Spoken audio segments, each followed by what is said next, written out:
Big Boss season 7 episode 70ന്റെ review ആണ്. അങ്ങനെ വലിയ കാര്യമായിട്ട് റിവ്യൂ പറയാനായിട്ടുള്ള സംഭവവികാസങ്ങൾ എപ്പിസോഡിൽ ഉണ്ടായിരുന്നില്ല. കണ്ട ആളുകൾക്കറിയാം. പൊതുവേ ഹാപ്പി ആയിട്ടുള്ള ഒരു എപ്പിസോഡായിരുന്നു. ഇന്നലെ കാര്യമായിട്ട് തന്നെ ഷാനവാസ് ഖാനെ റോസ്റ്റ് ചെയ്തതുകൊണ്ടും ഇന്ന് വേറെ ആരെയും റോസ്റ്റ് ചെയ്യാൻ ഇല്ലായിരുന്നതുകൊണ്ടും പൊതുവേ ശാന്തമായിട്ട് പരിപാടി അങ്ങോട്ട് അവസാനിച്ചു.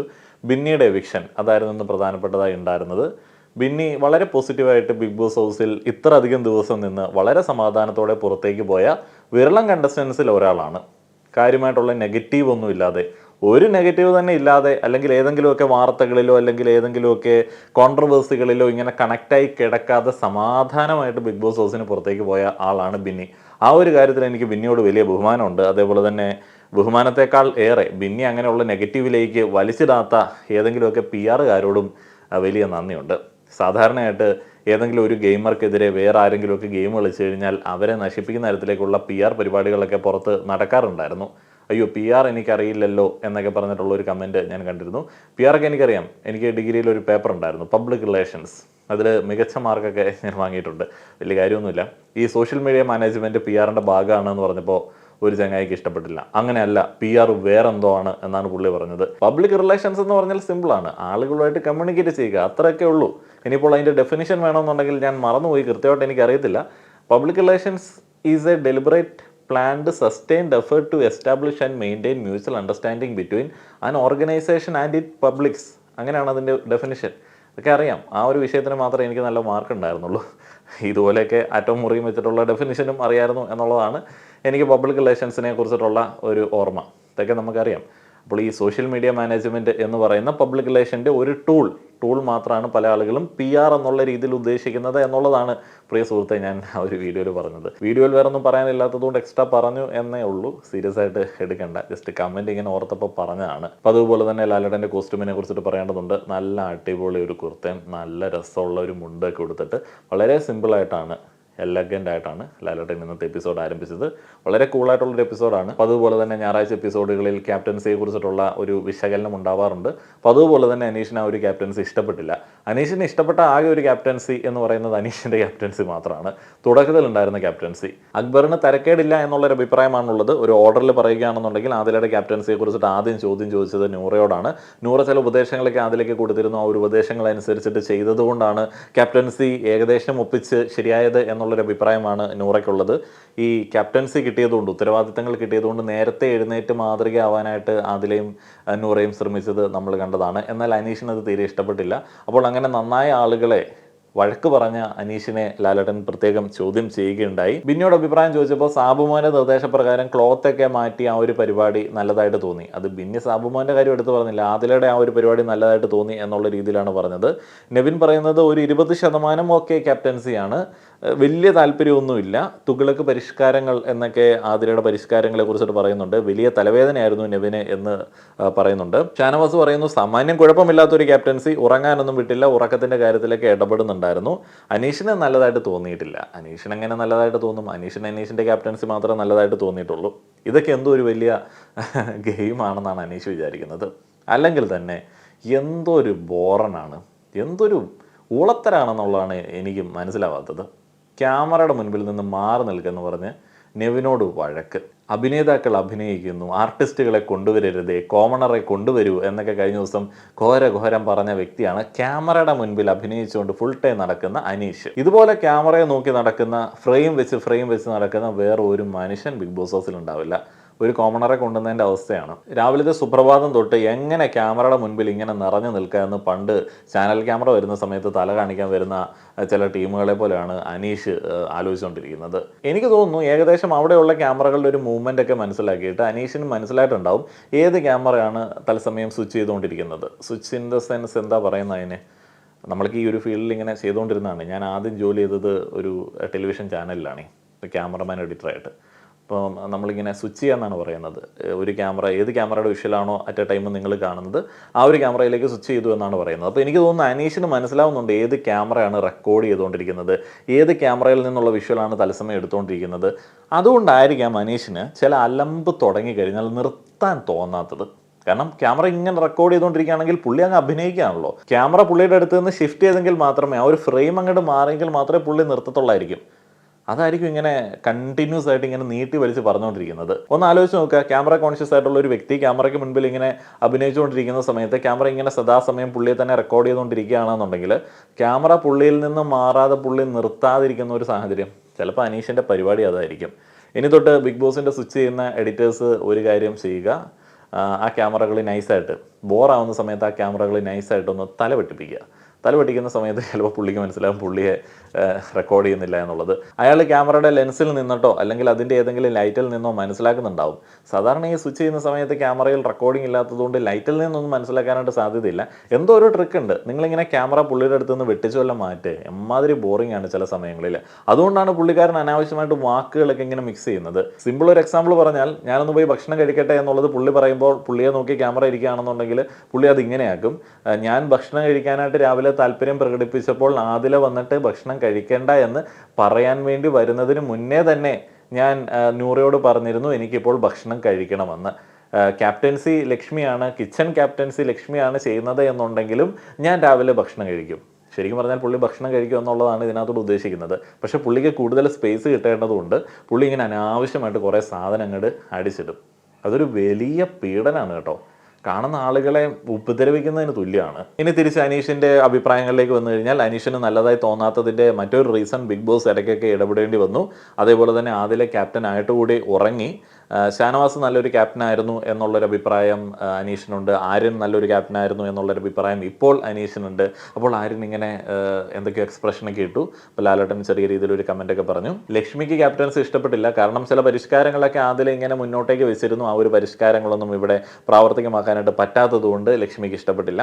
അനുമോൾക്ക് തീരെ വലിയ ഇഷ്ടപ്പെട്ടില്ല, എന്നാലും ആദിലായതുകൊണ്ട് ഒന്നും പറഞ്ഞില്ല. അവരുടെ ഒരു ഗ്രൂപ്പിൻ്റെ പരിപാടി എങ്ങനെയാണ്, അവർ ഗ്യാങ് ആണ്, ഗ്രൂപ്പാണ്, ഒളിച്ചിരുന്ന കാര്യങ്ങളൊക്കെ പ്ലാൻ ചെയ്യും എന്നുണ്ടെങ്കിലും ഇങ്ങനെയുള്ള അവസരങ്ങളിൽ സത്യം പറയാനായിട്ടൊക്കെ ശ്രമിക്കും. അപ്പോൾ അനുമോൾ പറയുന്നു കിച്ചൺ മൊത്തത്തിൽ താറുമാറായിരുന്നു, ടോയ്ലറ്റ് ഫ്ലോർ അവിടേക്കൊക്കെ ആളുകളെ ഇട്ടു, അവരൊന്നും പണിയെടുക്കുന്നുണ്ടായിരുന്നില്ല, പണിയെടുപ്പിക്കാനായിട്ട് ആദിലെ കൊണ്ട് പറ്റിയില്ല. അനീഷിൻ്റെ സ്റ്റോർ റൂമിലേക്കുള്ള ഓട്ടം ആദില അവസാനിപ്പിച്ചിരുന്നു. ആദില സ്റ്റോർ റൂമിൽ പോയിട്ട് സാധനങ്ങൾ എടുത്തുകൊണ്ട് വരുന്ന ആ ഒരു രീതിയിലേക്ക് കാര്യങ്ങൾ മാറി.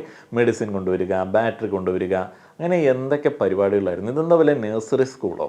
ക്യാമറ മുമ്പിൽ കിടന്നിട്ട് ഓടി വിഷ്വൽ ഉണ്ടാക്കാൻ വേണ്ടി. അനീഷ് എന്തൊരു ബജറ്റ്! എനിക്ക് അനീഷിനെ പോലുള്ള ടീംസിനെ ഒന്നും പറ്റത്തില്ല കേട്ടോ. എന്ത് ബോറന്മാരാണ്. ഒരു ആറ്റിറ്റ്യൂഡ് വേണ്ടേ മനുഷ്യനായി കഴിഞ്ഞാൽ, കുറച്ചൊരു വ്യക്തിത്വം വേണ്ടേ? ചുമ്മാ ഇങ്ങനെ ക്യാമറയ്ക്ക് മുമ്പിൽ കിടന്നിട്ട് തലങ്ങും വിലങ്ങും ഓടുക, മറ്റുള്ള ആളുകളുടെ മുന്നിൽ ഓടിപ്പോയിട്ട് അവരുടെ അവസരങ്ങൾ പിടിച്ചു വാങ്ങുക. പക്ഷേ അതൊക്കെ ഒരു നല്ല ഗെയിമർ ക്വാളിറ്റി ആണോ? എന്ത് ഗെയിമറാണെന്ന് പറഞ്ഞാൽ നമ്മളൊരു പേഴ്സണാലിറ്റിയും കൂടെ ഇവിടെ കാണിക്കണ്ടേ? അത് ഇല്ല അനീഷിന്. എവിടുന്ന് കോപ്പി അടിച്ചിട്ട് വന്ന വേറെ ആരോ ആവാനായിട്ടുള്ള ശ്രമവും പുള്ളിയുടെ ഒരു ക്യാരക്ടറും കൂടെ തമ്മിലുള്ള കോൺഫ്ലിക്റ്റാണ് അവിടെ കണ്ടുകൊണ്ടിരിക്കുന്നത്. അക്ബർ പറയുന്നു തരക്കേടില്ല, കള്ളൻ്റെ കയ്യിൽ താക്കോല് കൊടുത്ത ഒരു രീതിയിലായിരുന്നു ക്യാപ്റ്റൻസി, അതുകൊണ്ട് വലിയ കുഴപ്പമില്ലാതെ പോയി. മൈക്ക് മാറ്റി സംസാരിക്കുന്ന ഇവരുടെ ഗ്യാങ്ങിനെ കുറിച്ചിട്ട് അക്ബർ പറയുകയുണ്ടായി.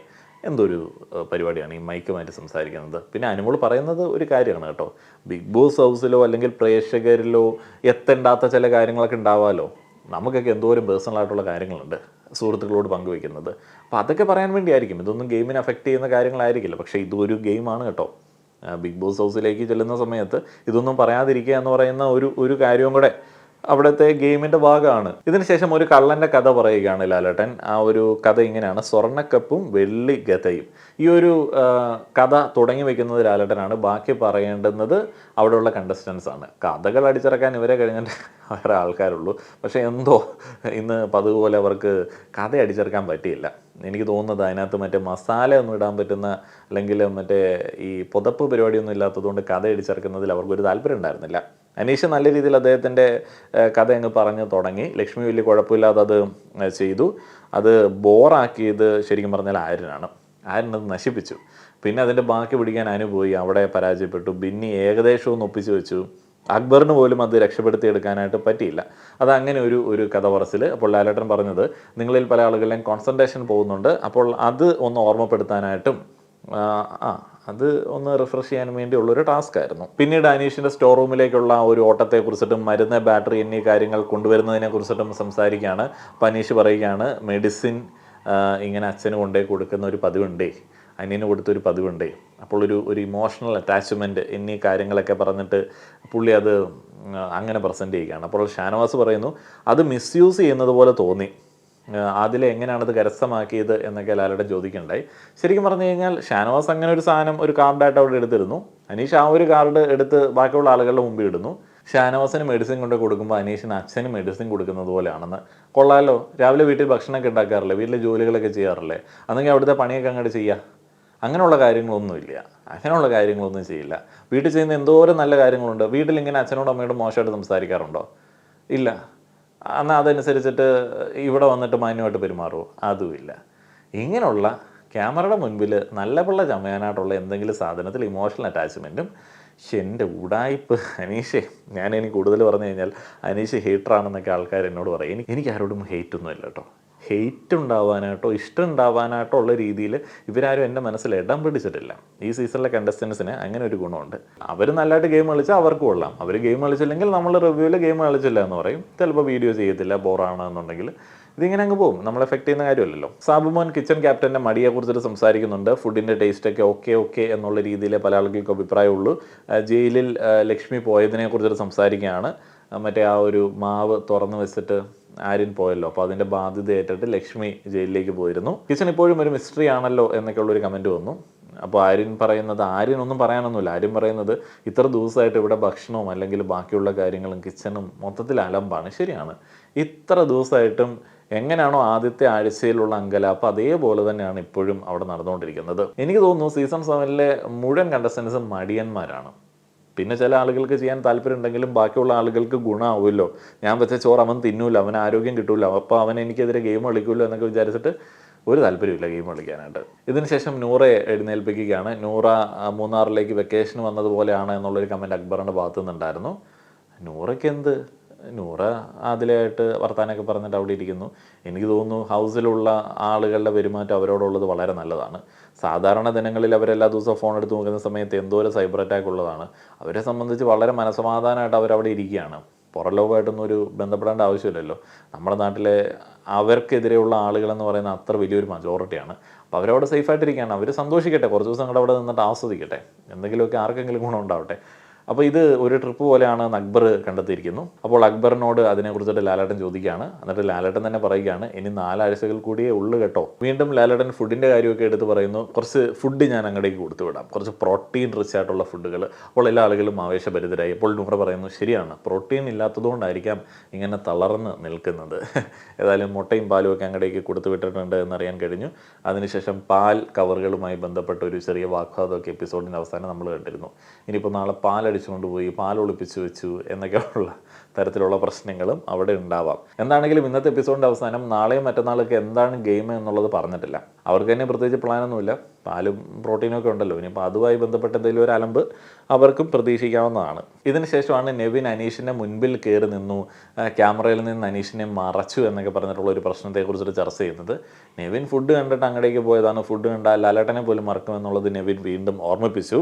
പക്ഷേ നെവിൻ ഫുഡുമായി ബന്ധപ്പെട്ട് വലിയ അലമ്പുകൾ ഇനി ഉണ്ടാക്കുന്നില്ല എന്നുള്ളൊരു കാര്യത്തെക്കുറിച്ചിട്ടൊക്കെ ബിഗ് ബോസ് ഹൗസിൽ ആദ്യം ഒരു വാഗ്ദാനമൊക്കെ കൊടുത്തിരുന്നു. അനീഷ് സ്ക്രീൻ സ്പേസിന് വേണ്ടിയാണോ ഈ പറയുന്ന പ്രശ്നങ്ങൾ ഉണ്ടാക്കുന്നത് എന്ന തരത്തിലൊരു ചോദ്യമാണ് ലാലേട്ടൻ്റെ ഭാഗത്തു നിന്ന് വന്നത്.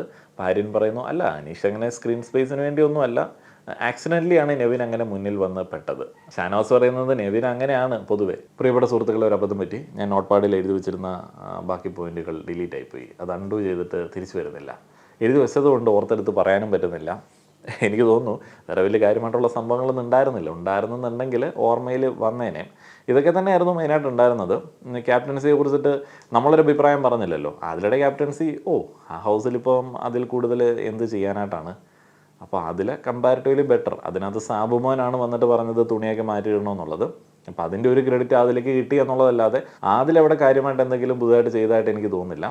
പിന്നെ ഈ മീറ്റിംഗ് നടത്തണം എന്നുള്ളതിൽ ലാലേട്ടൻ പറഞ്ഞിരുന്നു.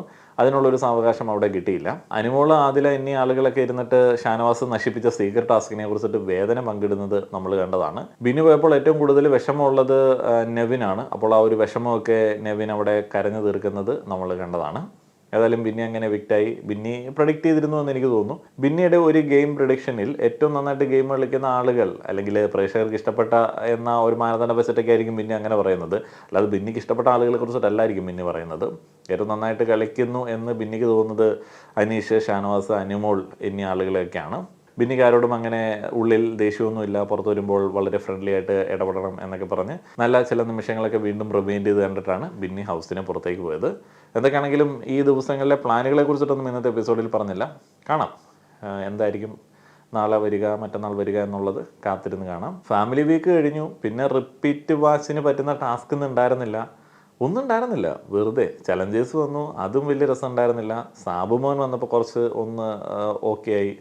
ഇന്ന് 2 ഗസ്റ്റുകൾ ഉണ്ടായിരുന്നു. Farshan and Riyas from Nilambur. അവർ ദുബായ് സെറ്റിൽഡാണ്. അവർ ബിഗ് ബോസിനെ കുറിച്ചിട്ട് രസകരമായിട്ടുള്ള ചില റിയാക്ഷൻ വീഡിയോസൊക്കെ ചെയ്യാറുണ്ട്. അപ്പോൾ അവർ ഗസ്റ്റായിട്ട് വന്നു. അപ്പോൾ അവർ ഇങ്ങനെ ഗ്രാഫ് ഉയർന്നു താഴ്ന്ന് പോകുന്ന കാര്യത്തെക്കുറിച്ചിട്ട് പറഞ്ഞു. കൺസിസ്റ്റൻ്റ് അല്ല എന്ന് ലാലേട്ടൻ എടുത്തു പറഞ്ഞു. കൺസിസ്റ്റൻ്റ് അല്ല ഗെയിമേഴ്സിൻ്റെ ഗെയിം എന്നുള്ള ഒരു രീതിയിലേക്കുള്ള ഒരു ഹിൻ്റ്, ഒരു മെസ്സേജ്, ഹിൻ്റെന്നൊന്നും പറയാൻ പറ്റത്തില്ല, ഒരു ഡയറക്റ്റ് മെസ്സേജ് കണ്ടസ്റ്റൻസിന് കൊടുത്തു. ഇതൊക്കെയായിരുന്നു ഉണ്ടായിരുന്നത്. നിങ്ങളുടെ അഭിപ്രായങ്ങൾ പറയുക. നന്ദി.